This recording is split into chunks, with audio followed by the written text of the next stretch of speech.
I trontalen så står det at regjeringen vil forsvare, forbedre og fornye velferdsstaten. Det er en god uttalelse, fordi det tror jeg er noe som samler hele det norske Stortinget. Det er ikke ønske om å forbedre velferdssamfunnet og velferdsstaten som er det som skiller, men det er måten vi har tenkt å gjøre det på, hvordan vi sikrer det. Og på ett område er det under de rødgrønne gått feil i forbindelse med velferdsutviklingen.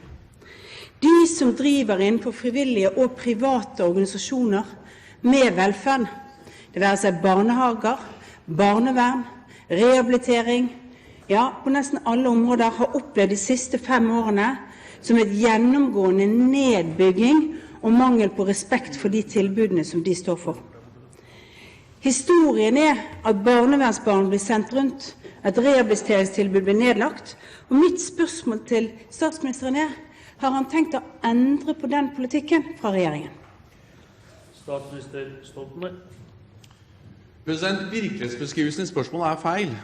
Det er ikke slik at vi nedbygger private tilbud. Tvert imot så mener jeg at det har en viktig rolle å spille. Vi er ikke mot private. Private har alltid hatt en stor rolle i det norske velferdssamfunnet. Det vi er mot er markedstenkningen, at markedet skal styre fordelingen av disse godene. Så det er markedet som ikke kan styre velferden, men Kirkens Bymisjon, Frelsesarmeen, Sanitetsforening og mange andre skal bidra, har bidratt og bidrar svært positivt til utbygging av det norske velferdssamfunnet. Og det ble altså full barnehagedekning fordi denne regjeringen sørget for mange ekstra milliarder til mange offentlige barnehager, men også til mange private barnehager. Så det er altså ikke riktig premisse for spørsmålet. Vi kan ikke overlate fordeling av velferd til markedet, men private aktører har spilt og skal spille en viktig rolle i utbygging av norske velferdssamfunnet også i årene som kommer.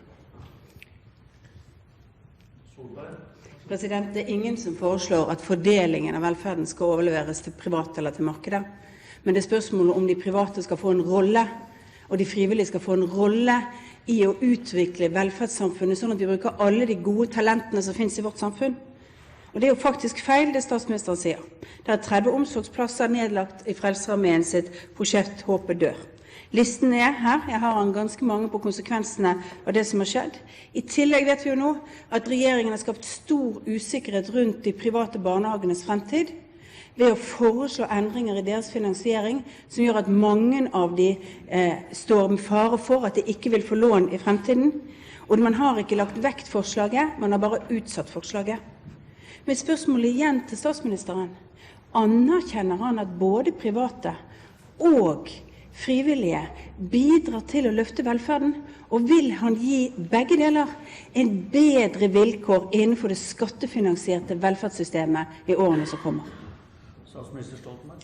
Ja, jeg anerkjenner at private og frivillige bidrar i utviklingen av norske velferdssamfunnet. Det har de gjort i mange, mange tiår. Selv Arbeiderpartiet rent flertall på Stortinget, så spilte de private en rolle i utviklingen av norske velferdssamfunnet. Det jeg er motstander av, er markedstenkningen. Det jeg er motstander av, den utstrakte bruken av anbud, og så er jeg altså tilhenger av at det er kommunene selv som avgjør.